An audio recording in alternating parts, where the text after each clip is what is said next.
Great. Prime Minister, floor is yours. Okay, so I use pronoun she and her. Please keep the POIs in the chat box. So are we all good to go? Okay, I'm going to assume that's a yes. So I'll be beginning my speech in 3, 2, 1. Since the early 2000s to 2020 and until now, EU has continuously been imposing high taxes, scrutinized manufacturing mechanisms, and trying to impose like so much burden on countries like Brazil. We think that this type of trend is likely going to be continuing, even with the CBDR framework that the international climate changes are, or international climate agreements or any kind of frameworks are going to be using, right? So as the Prime Minister and OG, I'm first going to be talking about the general framing of this round, which will probably likely going to matter until the CEO speech, and then move on to the constructive arguments on how this further harms the developing countries on their capacity to industrialize and how the developing countries are going to be weaponizing this. So first in the framing, we think that all countries will still have some kind of responsibility, like whether you have CBDR or not, just because like a lot of the impacts of climate changes are now affecting both the developing and developed countries. Like we already see or hear about things like the rising sea levels, or the fact that like a lot of the polar ice caps are melting, or like there's like some kind of weird, very spontaneous like weather changes, right? So therefore we think that vast majority of the countries are going to realize that, you know, climate change is real. I don't think that's a contentious issue in this round. But what's likely going to matter is that the Western countries are likely going to continue their trend in regards to having more control over these agreement, and especially in terms of like actually identifying what does the capacity and like according to your capacity part look like, right? We think that a lot of the international regimes are already largely controlled by the West. This is because of a few reasons. Number one, they have a lot of power just in political like processes in the UN, even like they're the P5 nations, but then also more importantly, they're the largest donors of these organizations. Like the US, France, and Germany, they have a lot of power in terms of shaping the rhetoric and the narratives that a lot of these policies may be sending out, right? And then they also can tell people like how the things should operate. They can also have a lot of bargaining power in terms of negotiation processes. This is already a trend happening within the EU, and also just like how the EU has been imposing a lot of these burdens in other countries, right? So moving on to the first argument regarding how this helps or like, sorry, harms the developing countries. We think that the narrative that Western countries are likely going to use is that they're going to push the responsibility disproportionately to the developing nations. So even if side opposition says that, well, but because Western countries have now realized that like, oh, they're the top emitters in the country or whatever, we think that's separate from actually putting the responsibility tangibly and actually blaming other countries, right? This is because of number one, the West is currently transitioning into green energy right now, but then the developing countries are transitioning to like they need to industrialize still. Like Brazil has to cut down like Amazon forest to a certain extent, or in India and like Philippines, they're still under industrialization processes right now. But then the fact that the West just literally has a sheer amount of money, it just like tells the other countries that we are doing our job right now, therefore why can't you all like stop doing that and like not I guess continue doing the problematic things that you were doing. But then also number two, we think that there's like literally minimal like checks and balance mechanism in order to deter these like powerful Western countries from setting these narratives, right? Like even if opposition says that, oh, but people can probably like protest, or like these developing countries can probably not consent, like the fact that they're not going to be consenting is going to be quite problematic in and of its own. But also we say that like if US, I mean if someone tries to like stop the US or like France or Germany like in this type of agreement, then like what kind of like country is that going to be? That's also a massive burden that the opposition probably needs to prove, compared to what I have been telling you about how like a lot of these countries already are the 50% donors of the programs that they're running that actually implements policies and continuously keeps the system going, right? We also think that they're literally the founding members of some of these organizations. They're the permanent members. They already have a ton of power in terms of shaping the rhetoric of how things are going to be running out. So then therefore, this matters because the developing countries therefore cannot necessarily industrialize. But also in the context of developing countries, things like industrialization are actually making sure that people on the ground have some kind of job or some kind of income to put the food on the table is going to be probably important. Before I move on to this point, I'll take a POI from Xiao. Do you think that environmental pollution is the only metric in this debate, while economic and social is the main purpose for the appearance of CBDR?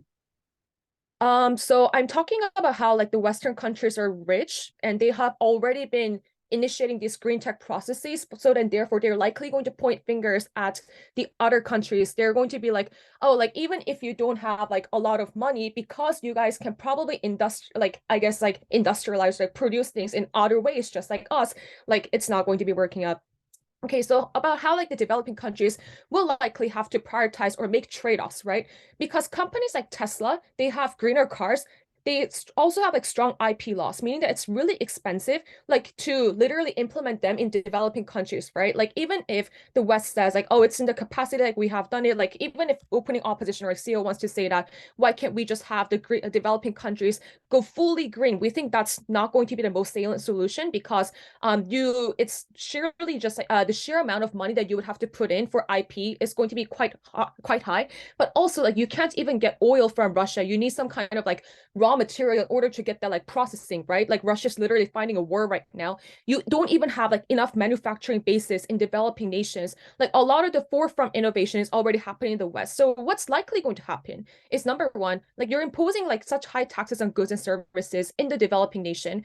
You're already doing this like in the past and the current society right now. But also number two, the developing countries are probably going to be continuously being penalized. Like the leaders of the countries might not even like follow up with the demands of the West just because they know that like on their I guess like home country they would have to prioritize making sure that people have enough income or food security to a certain extent, and that comes with industrializing to a certain extent. So then the trade-off is, will developing countries have to care about green tech that is really expensive versus the other pressing issues that they're literally that are so proximate to them right now, such as securing people to have jobs, or like at least making sure that their country is beginning to industrialize. So then like later the op could say that, oh, because the developing nations realize that like developing nations do not have enough like capacity to be making changes, like what's going to happen, right? But then we already tell you that that is probably not going to be the incentive of the West anyways. In order for them to argue that, they necessarily need to argue why the US and the West funding all these things, they're willing to make that kind of concession in the extreme end, right? So then therefore, with that being said, proud to be on opening government.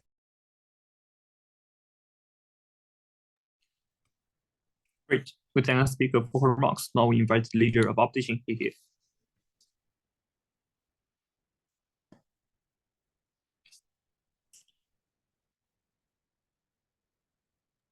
Am I audible? Yes, sir.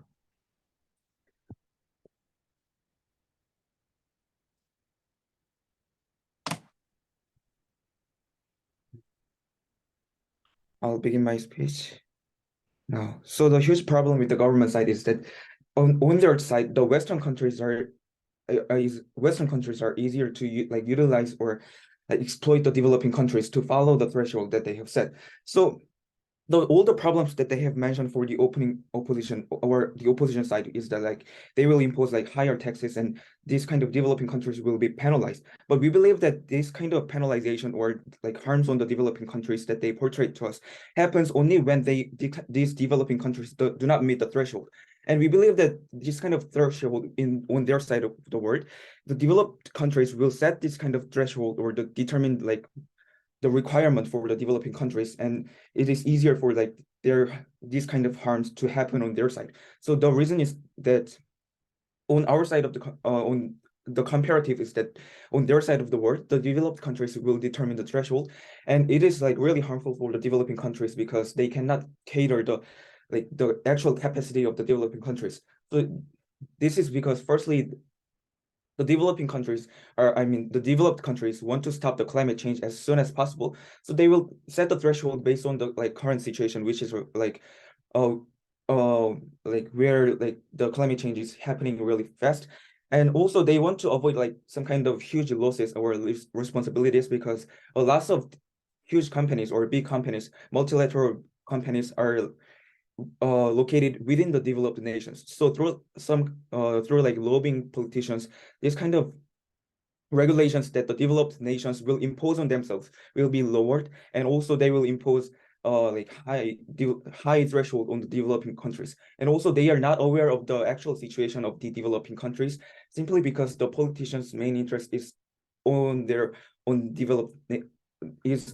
country, and also because they are not fully aware of the developing countries' situations. But on our side of the world, if we pursue this CBDR policy, we believe that we can actually give the agency to the developing countries. So developing countries fully being aware of their own circumstances, and no, thank you.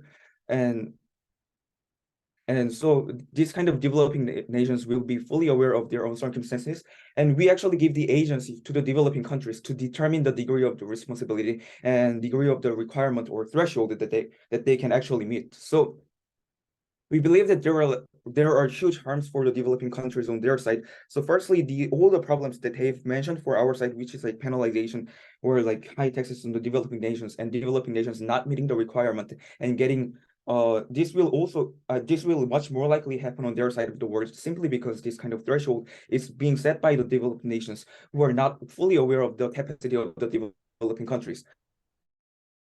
And also, we believe that their side of the world will harm the most vulnerable stakeholders, which are the poor people in the developing countries. So if the developing countries has to follow the requirement or the threshold that is set by the developed nations, they will have to like cut their industries, such as like first and second industries, and the minority people or the people who are lower or middle income people who are working for who are working in the first and second industries will have to suffer, because these companies are closing down, or they have to transition from like fossil fuel to find out another resources, but they have like simply no capacity to do that, or it takes a long time. And also the poor people that uses like heaters which uses fossil fuels will now have to maybe like use heaters less, or they have like no energy to use, because this developing nations, to meet the requirement of the developed nations, will have to cut down those kind of things. And also if the developed nations wants these developing nations to follow and meet the requirement, and if they do not, they will cut the aid for the developing nations, because oftentimes the developed nations make those kind of aid conditional to the environmental efforts that the developing countries are putting in. So once the developed nations cut this kind of aid for the developing countries, now also the government cannot have like any resources or subsidies to vitalize the economy and transition the companies to pursue more environmental policies. So like there will be like no environmental change in the first place, and also those kind of poor people and minority will be harmed on their side of the world. And also, as I mentioned, this kind of aid is like much of the developmental aid that the developed nations gives to the developing countries goes directly to the minority people. And since these people are depending on the aid, or depending their lives on the aid, these people will directly get harmed on their side. Then on their side of the world, then what will happen on our side? We believe that since the developing countries are the agency and they can determine the degree of responsibility, or because they know their full circumstances, they know their full capacities. So, and also developing countries can define like this kind of responsibility, and even if like, and since developing countries will set those kind of requirements or threshold, I will take the PY.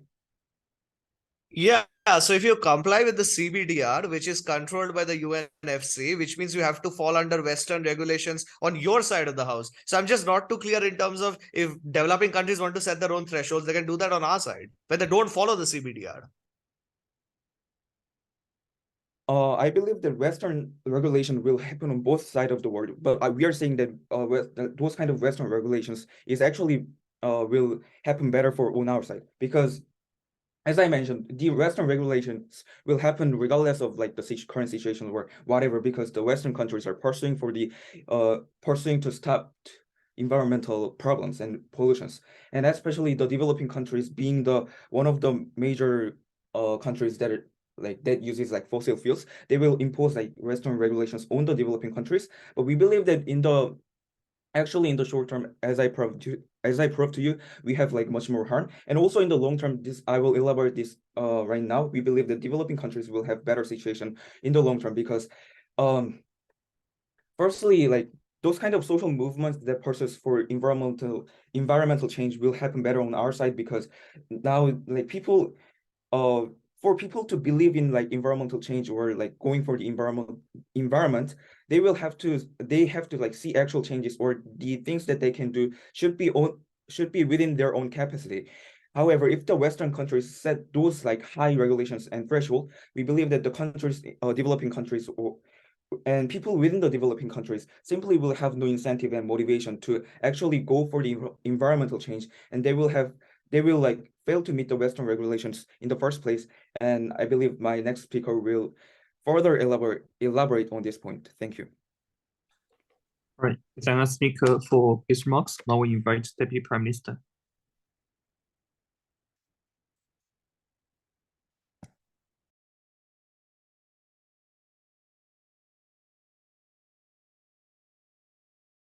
Hi, can you hear me?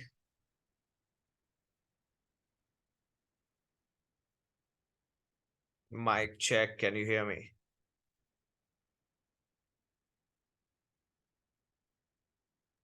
Yeah, we can hear you. Thanks.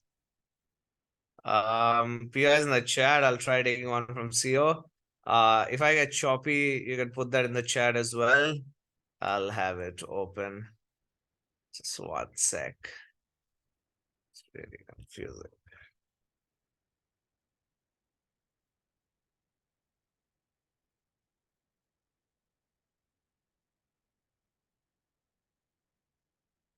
All right, starting my speech in 3.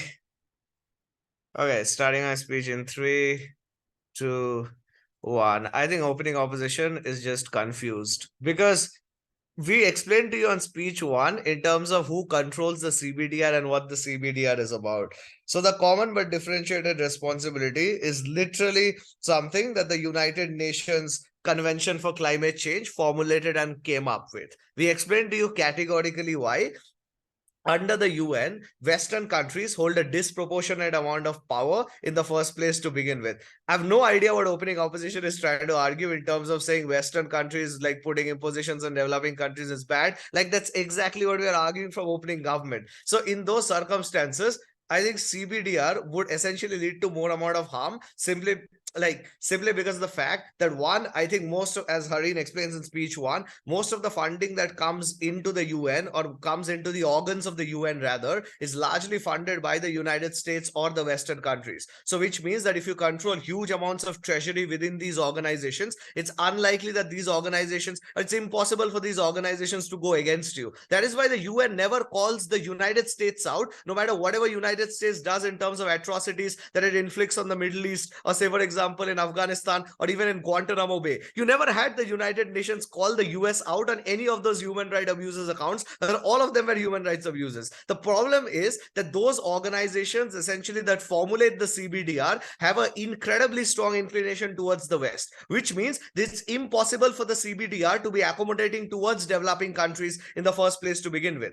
The way this CBDR works is we explained in speech 1 in terms of it literally puts the burden in terms of the amount of pollution that you're creating right now, which means to say that the developing countries which are in the process of industrializing, whether it be countries in the global south like India, Philippines, etc., or whether it be, say for example, countries like Brazil, which literally want to clear off parts of their rainforest to essentially ensure that they industrialize. CBDR puts a disproportionate amount of burden on these developing countries to essentially ensure that they meet certain goals and requirements, etc. The United States literally on record has called out developing countries for not meeting the threshold that they're supposed to meet, just like United Nations calls the other NATO members out, and Trump threatened to pull out of the NATO simply because it said Estonia, Challenge, etc. not like contributing enough to the NATO budget. The US has historically been doing this, whether it be in terms of NATO funding, whether it be in terms of, say for example, calling other smaller countries out and literally bullying them because they don't have the financial capability as the United States does. The problem with this then simply is that the CBDR disproportionately then puts a burden on Brazil, on India, on Malaysia to essentially ensure that they do not industrialize at the faster pace that they do so. Like recently, European Union put up a carbon border tax that literally means that if you want to trade with the European Union, you have to meet certain climate goals. And the reason why this is more structurally harmful is this. most of these developing countries are exporter economies, which means to say that they export a large chunk of their, say for example, like resources, etc., to the West. The problem is that most of the markets that they go ahead and transport it, like export it to, is essentially the Western markets. Like Brazil has like strongest ties with the European Union. Like countries like Philippines, etc., send a large part of their agricultural exports, etc., to the United States because like they get a better market in these places, etc. The problem then becomes is because these are exporter economies fundamentally, putting a high amount of say carbon border tax or export tax on this literally cripples the amount of economic sustenance that they have. This is literally what EU did to Brazil, like literally asked Brazil to like literally stop burning the Amazon rainforest, which simply otherwise it's not going to like say for example accept its goods or like put a huge amount of tariff on its goods. We think this is hypocritical, and principally this is unjustified simply because the United Kingdom or France, like they themselves cleared the rainforests and essentially engaged in industrial revolution in the 1800s and developed themselves as economies. Now when the developing countries want to do so under the present status quo, you come up with things like CBDR, you come up with things like carbon border tax to restrict the amount of development that they can make. This is literally like what led to the like what is speculated that this can lead to a rapid amount of deindustrialization in countries like Africa or in countries in global south, simply because they won't be able to meet these requirements and they have to cut down on the industrial process complying with the CBDR so that they essentially meet these thresholds in the first place to begin with. That is why we think that the harm that is accrued then is incredibly immense, simply because of the fact that it's very difficult for these countries then to meet the threshold. I don't think we need to give a positive counterfactual in this debate because it's largely like this house like harms versus benefits THBT motion. So we listed out in terms of like what would be the potential problems then. I think the another structural reason why you won't be able to meet the threshold is because even if like op teams argue that perhaps you can opt into greener technology and like that can be like fast track, the reason why that's unlikely to happen because one, developing countries have other pressing issues to care about in terms of like poverty, healthcare, and education that are more immediate than say for example climate change that is speculative to happen. Like literally 1 or 2 degrees like change of temperature does not affect you more as not being able to say put food on the table or literally you not getting an education, which are more impending problems in the developing countries. So on the priority list, shifting to greener tech cannot be like even in the top quartile of like priorities of these developing countries in the first place to begin with. That's literally why India is buying cheap oil from Russia instead in spite of the war happening, simply because it knows that its energy requirements need to be fulfilled and there's a large population that you need to cater to. I think those are reasons why it's very difficult for you to now shift to greener technology. But thirdly, as Harin explains, there are very strong IPR protection laws, which means it's not that easy for you to opt into greener technology without paying an incredibly high premium for it. That is the reason only why countries like Australia or countries like largely which are better off in the Oceania region largely have opted into say for example Tesla's these things because of the huge amount of IPR that essentially is put on it. I think those are reasons why it's very difficult for them to then transition into greener technology simply because they lack capacity under the present status quo. I think on our side of the house, we just do away with the CBDR. We don't opt into it in the first place to begin with. I think then you can essentially like progress at your own pace. And even if developing countries are polluting and industrializing, we think it's fundamentally important for them to essentially upscale themselves and come up, because the reason why they're poor is due to things like colonialism, is due to things like huge amount of wealth being looted by the what do you call the Western countries in the first place to begin with. So it's incredibly hypocritical that they themselves now would put restrictions such as CBDR to stop the growth that they can otherwise achieve in the first place to begin with. Those are reasons I think in terms of why it prevents them from industrializing and prevents them from actually bolstering their economies. And I think the harm out of that is like fairly simple. If you prevent industrialization and manufacturing, which means you lose out on huge amount of jobs, you lose out on companies that you can otherwise attract, you can lose out, say for example, on the economic development that you can make, but most importantly, it constrains your ability to export, which means at that point of time, it further constrains your economy. And those are like structural reasons why they are incredibly harmful for the developing world. For those reasons, Guff. Great. We then speak with now we invite the leader.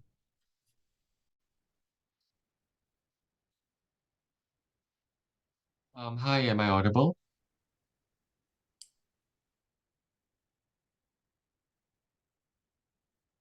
Yeah.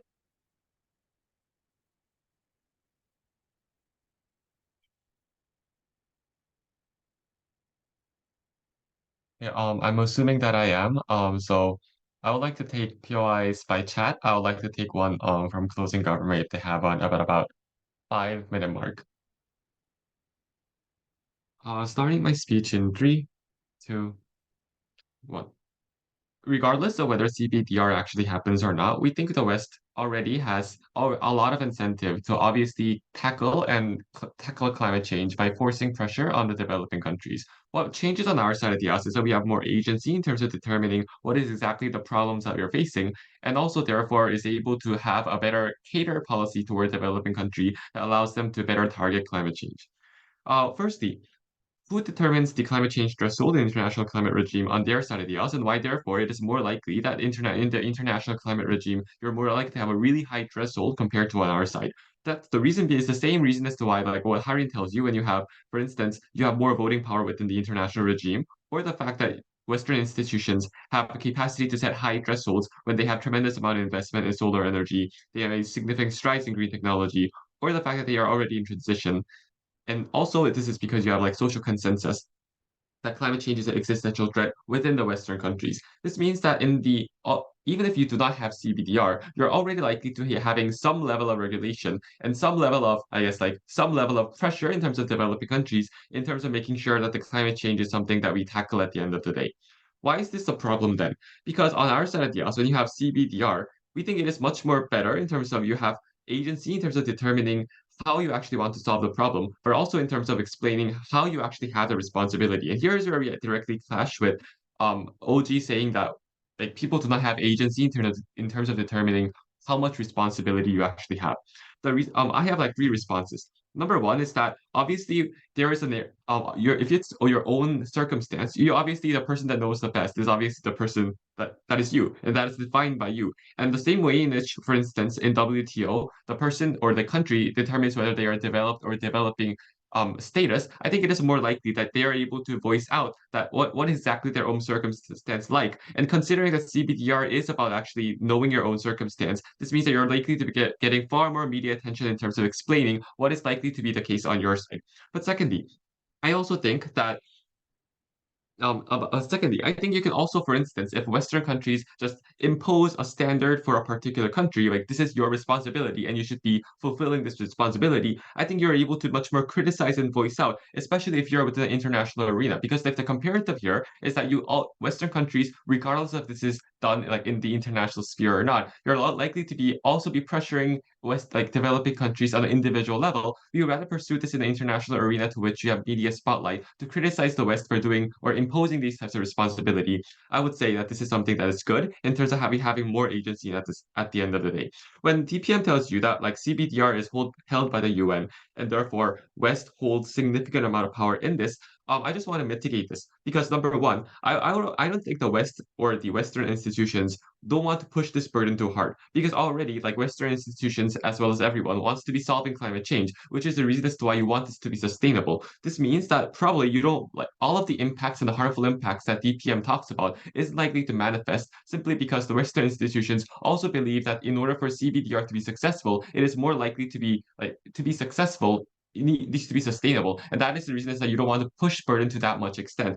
But secondly, I also think that when you fail on sustainability, it is probably the West that actually takes the burden. Because if the West has imposed a responsibility and have determined the responsibility that you should be doing this, then and that fucks up, probably the West is the one that gets the responsibility because they have been assigning the responsibility in the first place. And that is probably the reason as to why if West is determining this, then probably West also has some stake in terms of explaining some stake in terms of making sure that this is actually successful, which is why there are already a lot of incentive existing to make sure that this burden isn't pushed to that much extent. But thirdly, I think the West also knows that the developing countries do not have a lot of resource. Also, like other citizens care about other different issues that is pressing, which is the reason as to why another reason as to why they don't want to push this to a far large extent. I think what this ultimately means is that even on our side of the house, Western institutions does not want to push the burden to a really far extent, and therefore all of the impacts that DPM wants to talk about is not likely to manifest in the first place. But secondly, even if this manifests, regulations already happen on both sides of the house. We would say CBDR is good simply because you're able to have significantly more amount of agency in terms of determining what is exactly how much responsibility you have and what is the solution to which you want to complete that responsibility. Moving on to my extension on how we think the climate change movement is likely to be more nuanced and therefore catering to its needs. Because obviously each country has different resources, also have different degrees of transition currently happening right now, but also because of due to different geographical reasons, I think in some instances, for instance, climate change, like some instances, green technology might not be as useful as for instance, like green technology might not be as useful as, for instance, other types of technology such as nuclear technology, etc., etc. I think this means that climate change movement, when each country has different situations, should be imposed in a different manner. And I think this is something that is more likely to be done on our side of the house when you have more agency. Thirdly, I want to talk about how we are able to solve climate change as a whole, because opposition, like what closing government can run is that, well, you're going to developing states are largely going to be complacent. We think the counterfactual world to which we can have this happen is that climate change threshold is likely to be quite low, or the fact that even like climate change threshold is likely to be quite low because you have developing countries are able to excuse a lot of the responsibility by saying that we are currently developing, and that is something that's more important. But I think what this is actually good in terms of not because of like complacency issues that they're going to frame, but rather this is important because we think this is likely to be leading to much more optimism in terms of climate change and the social movement as a whole. And the reason as to why when you have Western institutions just imposing what is exactly the problem and the high threshold to it, you're more likely to be much more pessimistic. You're more likely to be falling to climate change denials, etc., etc. When especially when the political atmosphere does not really realize that climate change is something that is super important to you, much more economic agendas or like economic agendas such as rising out of poverty is something that is much more important. I think this means that when you have much more less threshold. This means that you're able to continually build social, I guess, like critical mass in terms of climate change compared to on their side when you have to portray this much more pessimistically when you have far high threshold. Not a lot of people are willing to join us at the end of the day as well. So even in terms of like the metric of climate change, we think we are able to win simply because we are the ones that are able to gain critical mass compared to on their side of the house. What I think this and even if like DPM tries to tell you this is a CBT, this is a more harm than good motion. I think what this still means is that you still have to think about the counterfactual. The reason being that what is good has to be compared to what is likely to be happening in the counterfactual. Good is only good simply because in the counterfactual it does not happen, and that is the reason as to why OG cannot just completely neglect the counterfactual and debate upon the world to which CBDR actually happened. Very proud to propose. All right. We thank our speaker for opposing this motion and taking POIs are highly encouraged. With that being said, let's call upon the member of government here.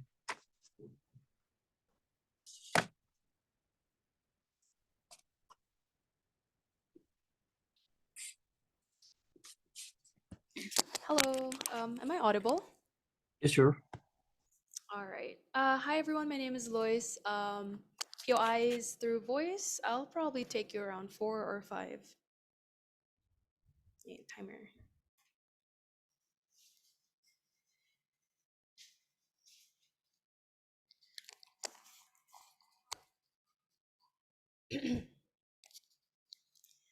All right, 1, 2, 3, go.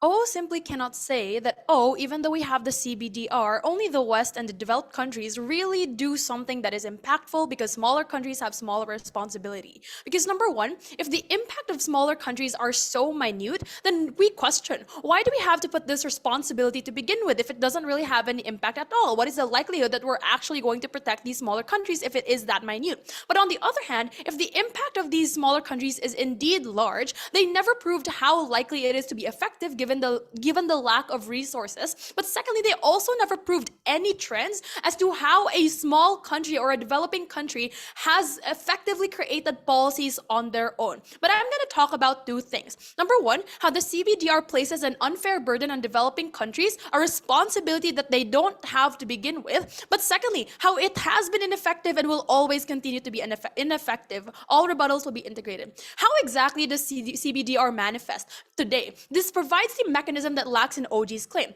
The CBDR simply exists on a media narrative of the now, which means that it's always being talked about through infographics of how much carbon footprint a country has now, now through news cycles that demonize developing countries for being so environmentally unfriendly, through laws and politics where the policies don't really talk about how this problem came to be, but how we're gonna deal with it now. When Spain colonized the Philippines, we were never taught that they were responsible for 70% of the loss of our limestones and native trees. When France colonized Dominican Republic, nobody talks about how they shoved the Industrial Revolution to that country, which forced them to take a loan from France, making them reliant on France's economy. The idea here is simple. Developing countries never consented to opting into industrialization, never had the chance to consent to the mechanisms that degrade their climate.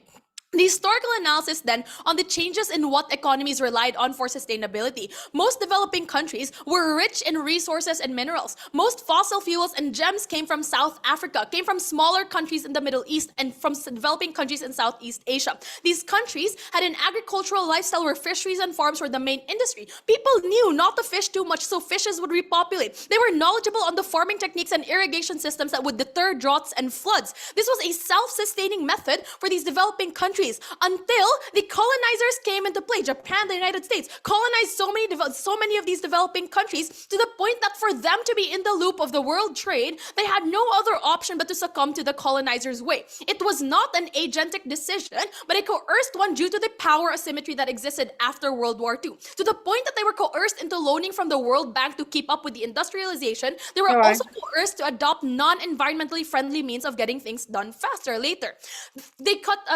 This led to the teaching and establishing of harmful environmental practices that are now heavily embedded. This led to the audacity of developed countries to tell us, hey, you're also responsible for this right now, while they were stealing all the resources that could have made us develop now. This led to the audacity of developed countries to spread propaganda by using our rivers of trash as a way to brainwash people in these developing countries that, hey, this is your fault. There's a change in consumer lifestyle that was imposed upon the people where they were forced to opt into a higher living lifestyle where it's catered to a more disposable use of utensils, like disposable use of things, right? To opt into coals and fossil fuels. What is the impact then? There's no resources to give now. There's less riches, less money for the developing country. Secondly, because of the lack of expertise, they are now heavily reliant on the harmful ways of the developed country because that's what was imposed. But thirdly, the people also are now reliant on these products that are environmentally unfriendly. It's become so difficult to change because the economy cannot shift out. Secondly, people cannot change their ways so easily. But let's tie it back to CBDR.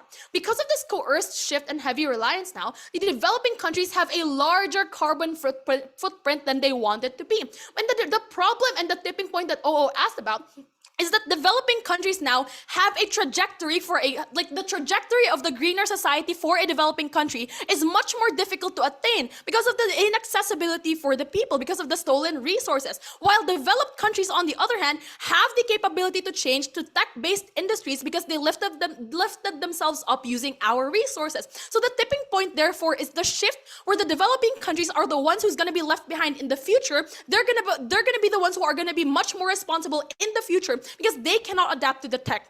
Lastly, right, why then should this be the metric? Because it's always been overlooked. It puts the full burden on the ones that are actually responsible for this domino effect. OO already loses this claim that the West will be the ones who have a larger responsibility. For OO, this is simply not an excuse for developing countries. These are the lived realities that they are forced in because of the developed nations. But before my second argument, sure, Xiao. How does this coercion and harm not exist under your side of the house where CBDR would not exist? All right, I'm going to talk about that in the end of this argument. Secondly, right, the CBDR has been ineffective. First, resources are scarce, and shifting to green tech is simply expensive. One solar panel costs 100,000 pesos. While that may not sound like a lot in USD, for the Philippine economy, that could have been used to give thousands of Wi-Fi routers to students. That could have been used as money to rebuild roads and infrastructures that allow people the mobility that they need. Either the developing country then reallocates their funds and take away money from important sectors, or what's more harmful is they subscribe to loans again, predatory loans. Because they can acquire such technology, if they can acquire such technology with limited funds, it's either number one, there's quality but lesser quantity, so you're not going to be able to have a greater impact. You're probably going to enact this in massive urban areas. Secondly, conversely, if you prioritize quantity over lesser quality, you have an unsustainable method, therefore, because you don't allow a more quality change of tech, right? But then to answer the POI, what is the counterfactual? If developed nations are not given responsibility and absent CBDR, these developing nations do not have to put environmental needs as a priority. What then will they be focusing on? Number one, as I said, building their infrastructure, building their economy, stabilizing their basic needs before they are empowered economically. The reason why people don't care about changing their ways, for example, that are environmentally unfriendly, is because they have no they have a limited pool of worries right now. Because we think that this economic empowerment is the prerequisite for the developing countries to actually care about climate change from the ground up. How are you going to enact policies when people don't care about climate change to begin with? Who has then the burden to focus on these environmental damages? Of course, these are going to be the developed nations. Firstly, they have the resources and machineries or a federal reserve that can actually help their nations and the developing nations. They were responsible for this from the beginning. But thirdly, they can assist the developing nations in their shift to a greener society by actually helping them build their economy, helping them build their stability at that. We are very proud to propose. Thanks. All right, we thank the speaker for remarks. Now we invite a member of opposition here.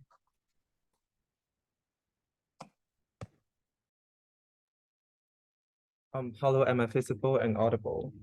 Yes, you are. Thank you. So my name is Happy. My preferred pronoun is he, him, and you can POI me on chat. So I'll start my speech in 5, 4, 3, 2, 1. Throughout this debate is so messy, right? Because 3 of the other houses didn't tell me how does CBDR actually work in practice. Look at Paris Agreement. I would like to first contextualize the whole climate, the whole atmosphere of the international climate regime, the collaboration. Number 1, we all look for a long-lasting goal and a sustainable international collaboration regarding climate change. Why is that? Because acknowledge that climate change cannot be dealt with in a day or even 10 years. It takes centuries. So that ultimately, we are all looking for a sustainable collaboration model. So why is it important? Because in the increasing globalized world, we all have the, like, for example, the division of labor and also like the import-export between countries. It's so important to acknowledge that climate change have to be dealt with universally. So why is that important? Because the introduction of CBDR is exactly the additional principle to protect the developing countries, and it is quite the opposite of the government's case. Okay, so basically, we talked about CBDR. CBDR, it mainly focuses on, we will adjust the requirements imposed on the responsibility of different countries when it comes to international conference, when it comes to the establishment of the goal to carbon reduction of carbon emission, right? So look at the example of Paris Agreement. So actually, like more developed countries would set a higher goal and set a higher amount of carbon emissions because they have the technology, they have the capital, they know how to use the clean energy, etc. While the developing country would have the diminished responsibility, like a slightly lower but not none, because they have already committed to the international climate regime at all. So the main character we're talking about today is those developing countries who have already entered to this climate regime, which means that they have committed to solving the climate change along with the more developed countries, right? So we're talking about this based on different circumstances. So in government cases, their whole criterion of how to increase or lower the burden is only based on the pollution or the degree that the carbon emission they have produced by the developing or developed country. But no, we tell you that even under their case, actually, essentially, if you have to account for the responsibility for the degree of pollution, ultimately, under the division of labor, it is the multinational company who carried out, who based on the factor of production in developing country and outsource their primary and secondary industry work, which is labor intensive and also more environmentally polluting work, delegated on the developing country. It means that essentially, if you have to use the criteria of who is the culprit of increasing the pollution, it would be the developed country at the end of the day. So the burden would be put on the developed countries, while instead of developing country, it yield the outcome that it will relieve the financial burden or the penalty of the developing country. So okay, so we have took their case in best. What about our case? Actually, circumstances does not only mean the degree of pollution, but it also extends to the economic circumstance. It also extends to the capability of fulfilling the the carbon responsibility and also the social context of developing countries, right? So ultimately, we believe we'll prove to you that why these all circumstances will lead to the diminishment of the responsibility of the developing country. Note that very importantly, we're not talking about developing country do not have to pay a responsibility, because under the current, the status quo, the international climate regime, they're already contributing. But nowadays, actually the only comparative of the government side, without CBDR, it would be what? It would be the standardization of all the countries, regardless of their status of developmental state, will have to pay the same and establish the same goal. We think that that shouldn't be the case. Why is that? Firstly, we'll do extensions on principal argument. So through our history, actually, there is always a positive relationship between two things. Number one, economic development. Number two, the consumption of energy. And the consumption of energy exactly means that the degree of the pollution and also the environmental impacts, right? So because historically, the big nations like the US, like the China have already developed their economic so fastly, and this would lead to a lot of energy or consumed, or even a lot of environmental impacts already caused to our nature. So that actually it would be unfair for principally unfair for the developing country did not have to have a more higher degree of responsibility, while when the developing country nowadays seeking for boosting their economic development have to pay for a higher price for their economic development. Number two, diplomatic responsibility. We think that a lot of pollutions in the developing country are caused under the division of labor by the multinational corporation outsourcing to the developing country. So we think that this is principally justified for the more developed country to fulfill their diplomatic responsibility to help the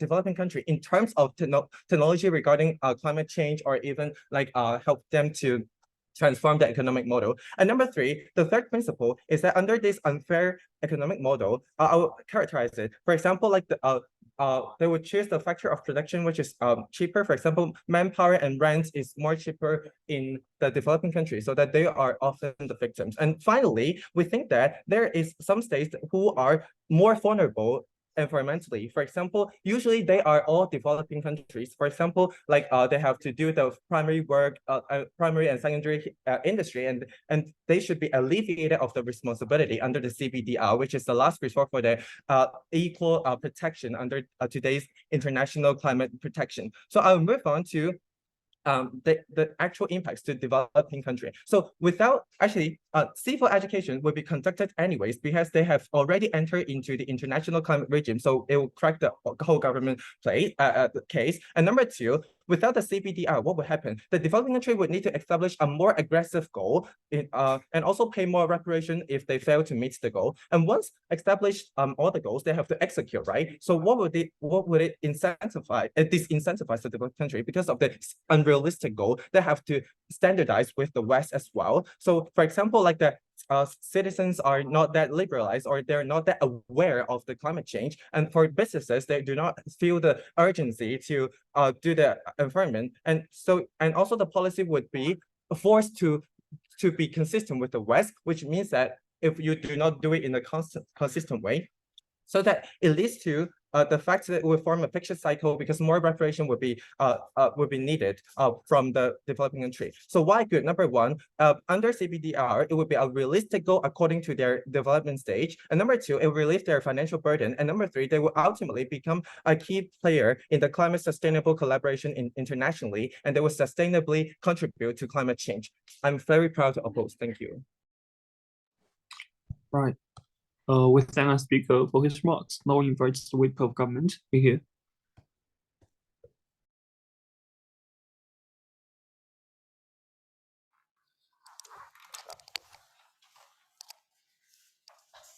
Hi. Am I visible and audible?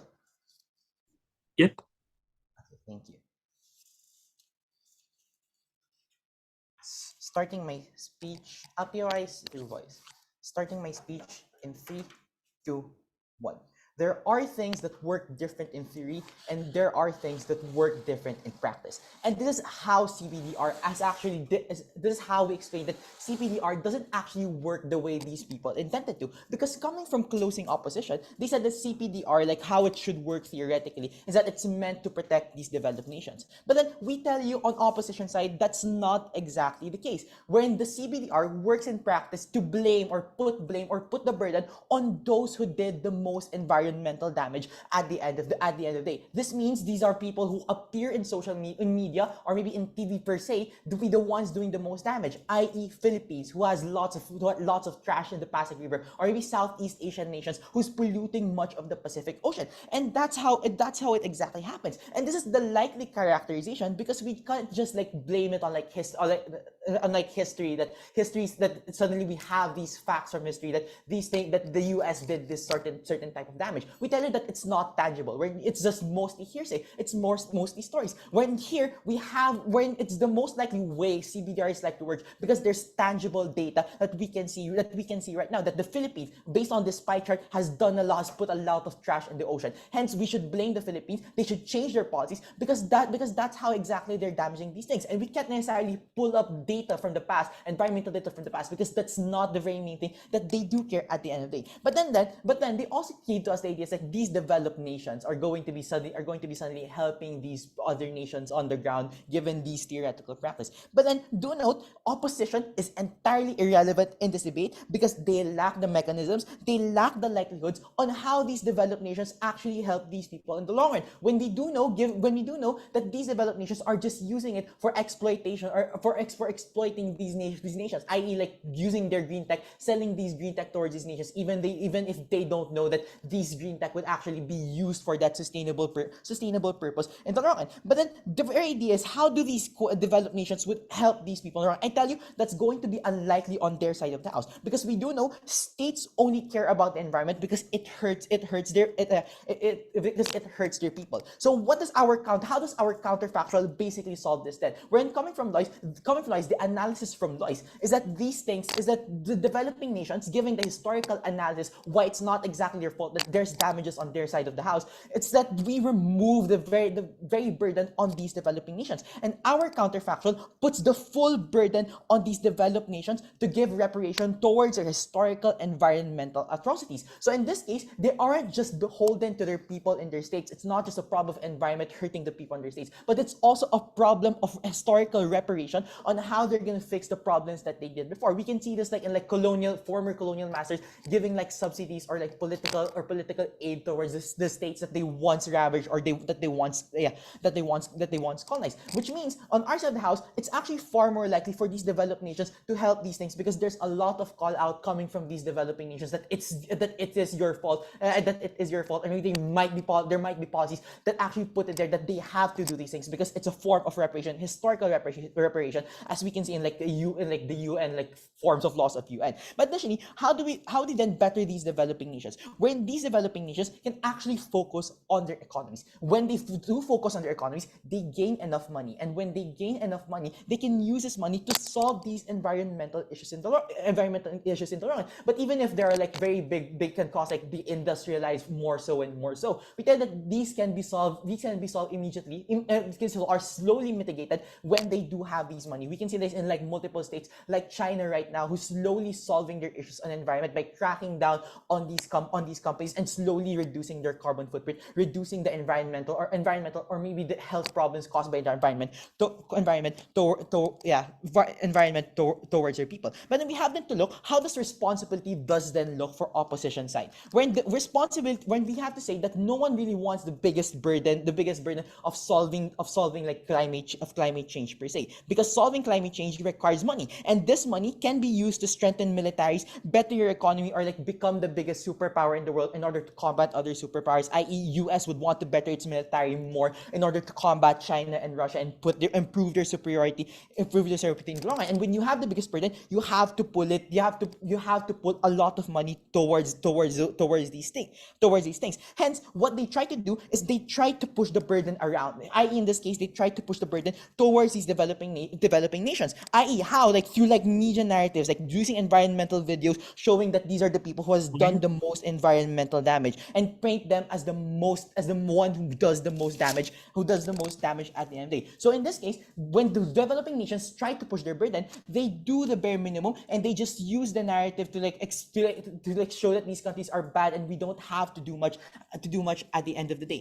Hence, the degree of harm on their side now, it's very big, and the extent on how their solvency is something that the OP is yet to discuss. And essentially, they have no likelihood analysis on how these developing nations are going to solve these problems in their own, or actually mitigate that or extend to these developing nations. Hence, they already lose on that very metric alone. But then let's go in the very of the developing nations, wherein Loys already said that in the future, the weight of responsibility is going to shift because developing nations will continue to rely on bad practices, while developed nations can achieve a greener society. And why is this harmful for the developing nations? Wherein Loys told you that the politicians are unlikely to care because people on the ground do not care about the environment. Without the support of the public, without economic empowerment, it's unlikely to forward policies. Even if policies are going to be crafted, it's still ineffective. Politicians are forced to create rushed policies because the entire world has their eyes on them now. Otherwise, they'll enact sanctions and punishments. Because of this, politicians are more likely to go and create band-aid solutions, such as simply doing cleanup drives, just banning plastics without thinking about the ramifications of that ban towards people who rely on it. Even if they do not take their time to craft policies, it's going to be too late. If they craft it for 5 years, so much damage is already going to happen. While they are crafting policies, the responsibility of these developing countries only increase exponentially, and it's going to end up as them crafting policies that are only relevant a few years ago. So what's our delineation link from our opening? Our opening just gave you claims like this pushing responsibility and exploitation, but then again, they lack the solvency of mechanisms on how this happens on their side of the NSA and unable to resolve these deadlocks. My analysis on how the responsibility is being pushed actually hijacks that very argument from them. And coming from Loys is that Loys already proved to you why the responsibility shouldn't be placed on these developing nations, since they aren't the ones who are at fault. They are just forced to coerce to succumb to these economic policies enforced by these states. Because if they don't, they're going to be pushed in like these proxy wars into the Cold War. We can see this in like Korea who was forced into like a political conflict because they refused to take sides, or maybe even Vietnam wrong, where there's big manipulation or like military intervention towards these states. When without the analysis coming from Loys, is that OG's impacts wouldn't necessarily accrue. And with all of that said and done, we proudly take this debate. Thank you. We thank the speaker for response. Now we invite the last speaker, the whip of opposition. Right here.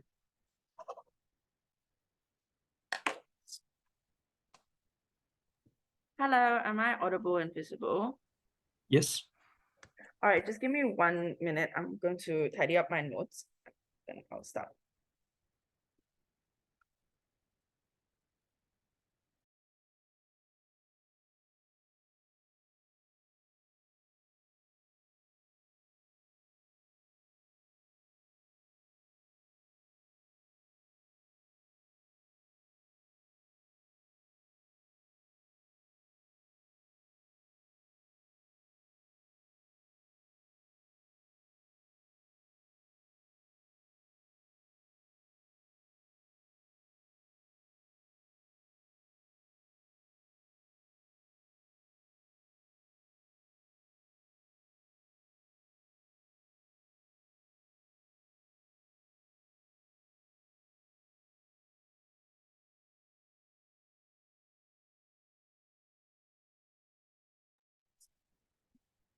Okay, so hello, my name is Maria. I'm the op whip.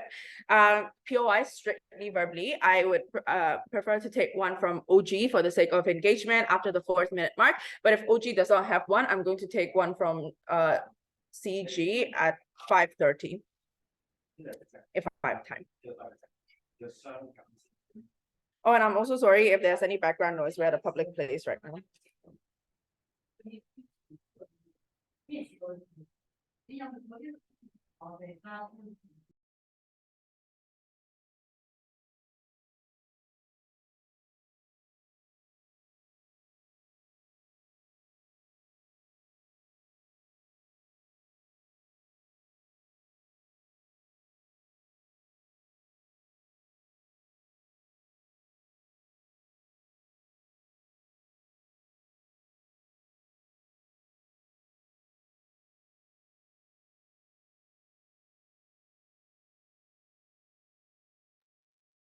All right, starting my speech in 3, 2, 1.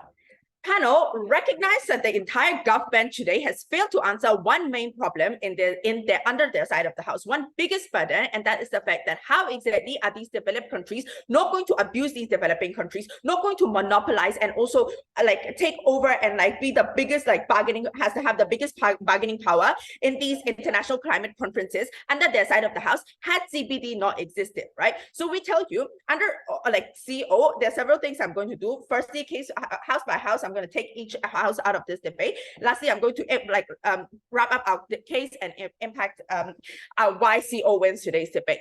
Firstly, let's clarify one thing, right? The West is going to abuse their power anyways. They are the rich, the developed countries are going to abuse their power anyways. They are the countries that have the upper hand. This is something that the DPM already agreed in his speech about like how the US abuses their power and how the US is like ultimate like power regardless of whether or not CBDR exists or not, right? We give you that regardless of whichever side, whichever four houses it is, the West is going to have the upper hand in the society anyways, upper hand in the environmental negotiations and whatnot. At the very least, under CO, we provide a ground for developing countries to argue that the ultimate culprit in terms of environmental harms is MNCs, which are from the developed countries. Nobody can come out here and tell me that the MNCs are from developing countries, because if not, these people would not be in these countries would not be called developing countries, right? We at least give a chance for them to relieve their burden and contribute to environmental protection, right? Let's first take out CG from this debate. CG comes out and gives you several things. Number one, they give you like how it is an unfair burden on developing countries, how it is ineffective, and like how for example, like they give you a huge the member of Gov gives you a huge history lesson as to like how the different countries were very rich in resources and whatever in the past, and the developed countries came right in and they started to abuse all of these resources and whatnot. So like CBDR and now it's going to cause them to have more abuse of resources. I don't understand how this is at all relevant to this debate. We give you, and then they also tell you about like how there's going to be less impact when it comes to economic development from these developing countries, and they are going to be left behind in no future to adapt to like new tech and whatnot. Firstly, two responses to this. Number one, a bit derivative from OG, and number two, they have not responded to my POI about like what exactly would happen, like how exactly would the coercion and also what like this abuse don't happen under their side of the house, right? This entire reason is one of the biggest reasons why the CG case falls, because the entire case was based on the premise that under CBDR, developed countries are going to abuse their power in terms of like policy making and whatnot. They're going to be very coercive and whatnot. No justification as to how exactly these countries are not going to be coercive without the existence of CBDR. Next, we also give you about like how, like at the end of the day, the fact of like developing countries taking up like resources back in the days is not necessarily relevant at this point in this debate. We want to talk more about like why exactly developing countries have that obligation. Why exactly CBDR gives a ground for developing countries to be able to negotiate with developed countries, right? Next, so based on all that, CG is out. Next, let's go to OG. Why we take out OG in this debate? OG actually sets up the debate in a very, very good manner and actually gives you a lot of argumentation, right? They give you about like how Western countries have more control over these agreements. No disagreement over that. That is a fact. We give you that these Western countries have a power over these agreements, regardless of whichever side of the house that we are on. Next, they give you about like how the developing countries would not have a capacity to industrialize. The only example that comes out from OG is Brazil. They give you about like how Brazil is not going to be able to develop their economies because they want to develop the economy when it came to the Amazon rainforest, and they cannot do that because of the CBDR agreement that they're in, right? We give you two responses to this. Number one, their justification as to why Brazil should be allowed to completely destroy the Amazon rainforest for the trade-off of economical gain is because France apparently did that in the 1800s, and that's why we should do it, right? Firstly, what the fuck? Because France in the 1800s, and like literally no country in the 1800s literally even knew about what the hell environmental protection was. And next, we also give you about like how at the end of the day, these develop how at the end of the day, it is justifiable enough when it comes to a trade-off when it's such a huge forest that affects literally the entire globe when it comes to climate and global warming and whatnot. It is justifiable for CBDR in this case, for Brazil's case, to be able to give that trade-off. And under our side of the house, we give you you the shared diplomatic responsibility that would exist, and that is that shared diplomatic responsibility would in turn require these developed countries to help, say, for example, places like Brazil to develop their economy even further, regardless of whether they will be able to deal with the Amazon rainforest. And actually, because of the fact that they are not going to be allowed to deal with the Amazon rainforest, and if their economy relies so heavily on developing the Amazon rainforest, here's a further and heavier diplomatic burden for developed countries to help places like Brazil, right? With that, OG fails. Before that, I'll take a POI from OG. Environment and oxygen still existed in the 1800s, but your burden push of MNCs does not work because MNCs in the developed world don't create pollution. CBDR takes carbon footprint, which is based on industries, and those industries work primarily in the developing countries. That's why your burden mechanism does not work, and they don't need to share. Okay. Who the fuck then contributes to environmental harm if it's not the MNCs from developed countries building factories in developing countries, right? The entire reason why there is huge amount of pollution, water, air, land, and whatnot is because of the factories that are set up by developing these MNCs in these developing countries. So I don't even know how you got that premise from. Next, we give you about how exactly there's two main clashes in this debate. Number one, how exactly is these developing how exactly are developing countries going to be able to lower the amount of well, number one, we give you how the degree of pollution is going to decrease under our side of the house, because we give you both sides of the house. The West is going to be responsible for it's going to be responsible for the harms caused by these environmental harms caused. So we give you under their we take them at their best and say the CBDR is only under the characterization of environmental harm. We give you that is still justifiable enough because the West would still be required to pay because they are the ones who contribute to the environmental harms in these developing countries. We give you under our world where it's more than just environmental, it's economic and social responsibility. We give you that is still important because under our social responsibility, mindset of the citizens would be changed, and that is why the people would be more incentivized to do it. We give you that there's going to be a financial burden, and also it's going to be more gradually to adjust to climate policies and protection, which is also something very important because the CBDR allows to create a period of adaptation and inclusion to participate into emerging economies and economies, and to gradually adapt to environmental to gradually have higher environmental responsibility, something that no other house in this debate actually is able to justify. Based on all that, very, very proud to oppose. Great. We thank all debaters for excellent performance. And now please kindly leave the room. Yep. Thank you. Yeah, you can shake hands.